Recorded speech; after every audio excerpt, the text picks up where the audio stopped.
በጉጉት ሲጠበቅ የነበረው የዲፕሎማቶች መንደር በሆነው በሳር ቤት ሳይታችን ላይ የቤት ባለቤት ለመሆን ፈልገው ሽያጭ በመጨረሳችን እድሉ ላመለጣችሁ ደንበኞቻችን ዳግመኛ በዛው ሳር ቤት ከቫቲካን ኤምባሲ ፊት ለፊት የተለያዩ የካሬ አማራጮችን እስከ 35% በሚደርስ እውነተኛ ቅናሽ ከ80 ካሬ ጀምሮ በ5.7 ሚሊዮን ብር የቤት ባለቤት ስናደርጎ በታላቅ ደስታ ነው። በተጨማሪም ቤተ መንግስት አቅራቢያ ያደረገውና የብዙሃኖች ትዝታ በያዘው በአቧሬ አዲሱ ሳይታችን ላይ ከባለ አንድ መኝታ ጀምሮ የመኖሪያ ቤቶችንና የንግድ ሱቆችን ደግሞ ከፈለጉ በኢንዱስትሪ መንደር በሆነው በገላን ባወጣረው ትልቅ የገበያ ማዕከላችን ላይ በጠቅላላ ዋጋ ከ2.6 ሚሊዮን ብር ጀምሮ የሱቅ ባለቤት ይሁኑ። ያለን ቦታ ውስን በመሆኑ እንዳያመልጦ። ለበለጠ መረጃና ለሳይት ጉብኝት ከታች በምናስቀምጠው ስልክ ይደውሉ።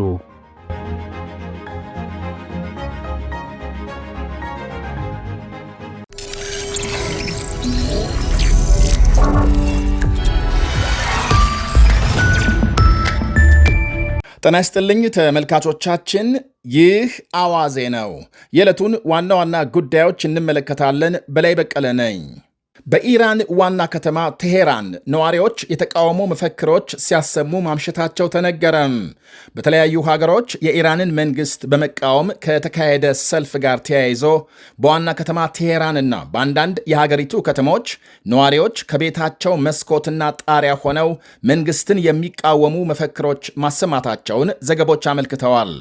በተለያዩ ሀገሮች የተካሄደውን ሰልፍ የጠሩት ስደተኛው የተቃዋሚ መሪ ሬዛ ፓላቪ የኢራን ሕዝብ ከቤቱ ሆኖ የተቃውሞ ድምፅ እንዲያሰማም ከትላንት በስቲያ ጥሪ ማቅረባቸው ይታወሳል።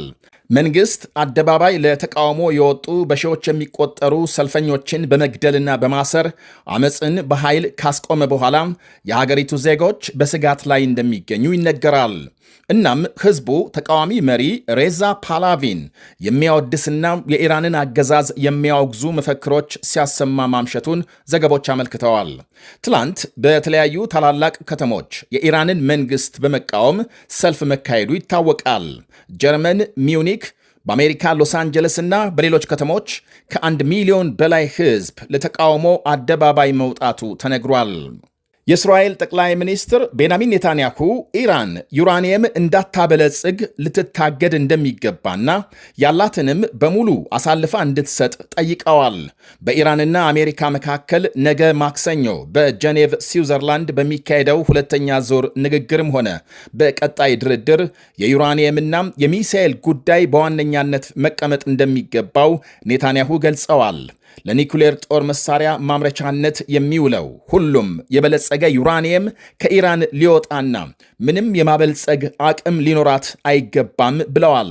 ጠቅላይ ሚኒስትሩ ያነሱት ዩራኒየም የማበልጸግ እንቅስቃሴ ፍጹም የማይታሰብ እንደሆነና ባይሆን በዩራኒየም መጠንና ጥራት ላይ መደራደር እንደሚቻል የቴሄራን ባለስልጣናት ከዚህ ቀደም መግለጻቸው ይታወሳል።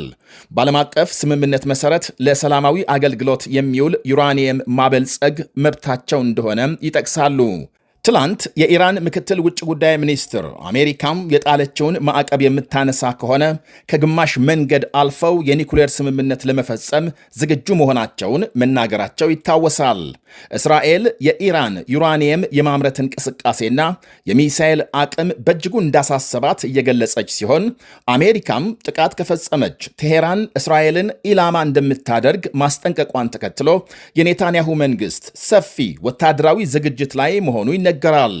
አሜሪካና ኢራን ስምምነት መድረስ ካልቻሉ እስራኤል የቴሄራንን የባለስቲክ ሚሳኤል ፕሮግራም እንድትመታ ፕሬዝዳንት ትራምፕ ይሁንታ መስጠታቸው ተሰምቷል። በሌላ በኩል ባለፈው ሰኔ እስራኤል በኢራን ላይ የአየር ጥቃት መፈጸም ከጀመረች በኋላ አሜሪካም በቀጥታ መቀላቀሏ ሲታወስ፣ በዚህኛው ግን የአሜሪካ ድጋፍ ወይም ሚና ተዋጊ ጀቶችን አየር ላይ ነዳጅ መሙላት አሊያም ወይም ደግሞ ከዚያም አለፍ ካለም የእስራኤል የጦር ጀቶች በጎረቤት ሀገሮች አየር ላይ እንዲበሩ ፍቃድ መጠየቅ ሊሆን እንደሚችል ተመልክቷል።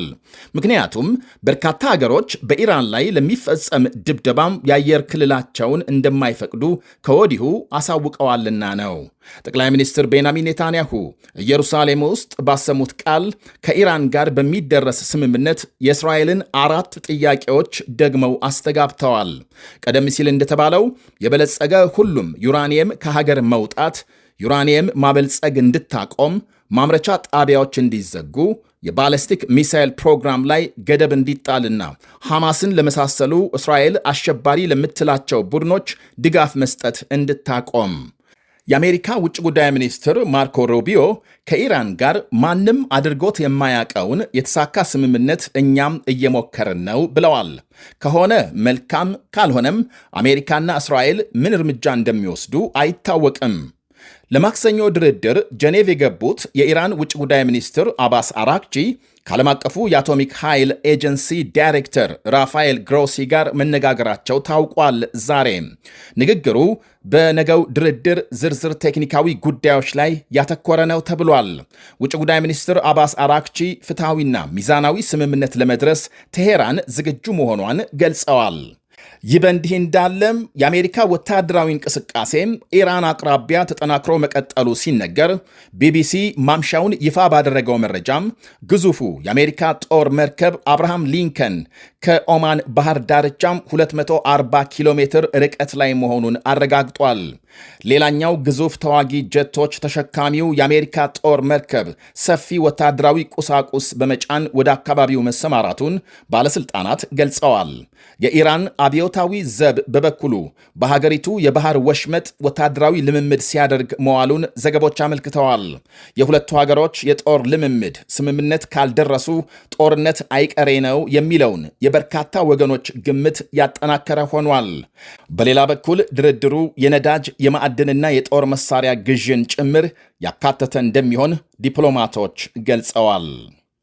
አንድ የዩክሬን ባለስልጣን ሀገር ጥለው ለመውጣት ሲሞክሩ መያዛቸው ተነገረ። የቀድሞ የሀገሪቱ ኃይል ሚኒስትር ከሙስና ወንጀል ጋር በተያያዘ ከስልጣን ተወግደው በአይነ ቁራኛ ሲጠበቁ የቆዩ ሲሆን በባቡር ከሀገር ተደብቀው ሲወጡ መያዛቸው ተነግሯል።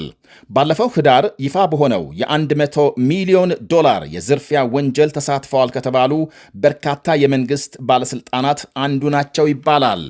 ከሩሲያ ወረራ በፊት ፕሬዝዳንት ዜሌንስኪ ወደ ስልጣን ሲወጡ ሙስናን ከሀገሪቱ ለማጥፋት ቃል ገብተው እንደነበርና በጦርነቱ የዜሌንስኪ የቅርብ አማካሪና የጽህፈት ቤታቸው ኃላፊ መኖሪያ ቤታቸው ከተፈተሸ በኋላ ስልጣን መልቀቃቸው ይታወቃል። ይህ የሙስና ቅሌት በዜሌንስኪ መንግስት ላይ ትልቅ ጫና ያሳደረ ሲሆን በጦርነቱ ሳቢያም የተራዘመው ምርጫም ስምምነት በተደረሰ ማግስት እንዲካሄድ የተለያዩ ወገኖች ጫና ማሳደራቸው አልቀረም። የሀገሪቱን ድንበር ሲያቋርጡ የተያያዙት የቀድሞው ሚኒስትር በተለያዩ የኃላፊነት ቦታዎችም እንደሰሩ ተነግሯል። ድንበር ላይ ከተያያዙ በኋላም ለተጨማሪ ምርመራ ወደ ዋና ከተማ ኪየቭ ተወስደዋል። ቱርክ ነዳጅ ቆፋሪ መርከብ ወደ ሶማሊያ መላኳ ተነገረ። መርከቡ ከ45 ቀናት ጉዞ በኋላ ሞቃዲሾ ደርሶ ቁፋሮ እንደሚጀምር የቱርክ ባለስልጣናት ገልጸዋል። ሁለቱ ሀገሮች በባህር ላይ ማለትም በባህርና በባህር ዳርቻ የነዳጅና ጋዝ ፍለጋ ለማካሄድ ከዓመታት በፊት ስምምነት ቢደርሱም በአሁኑ ወቅት በአካባቢው ከተፈጠረው የፖለቲካ ትኩሳት ሳቢያ ስራው እንዲፋጠን መደረጉ ታውቋል።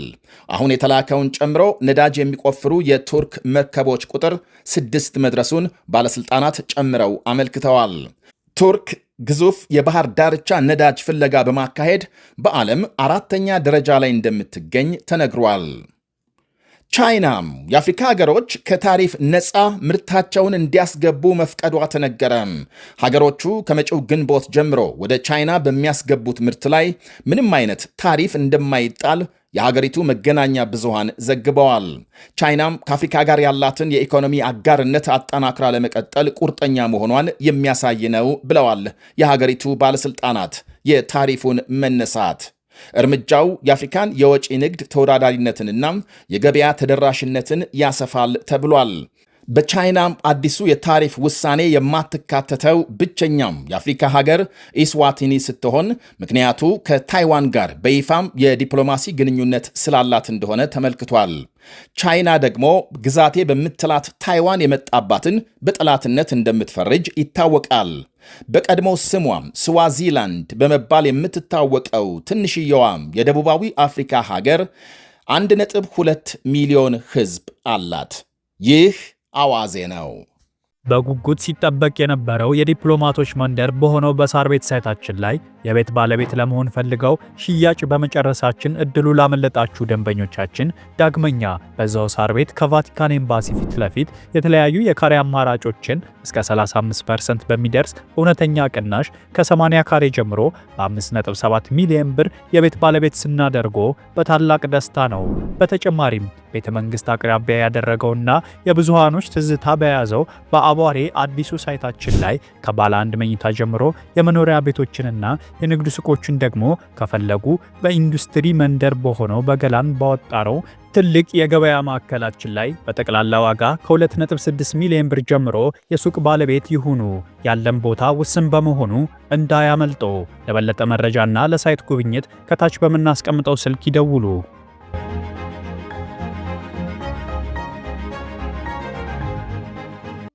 ምርትና አገልግሎቷን በአዋዜ ላይ ያስተዋውቁ። ለጥራች እንታመናለን። በስልክ ቁጥሮቻችን ይደውሉልን። አዋዜ ዓለምነህ ዋሴ ዜና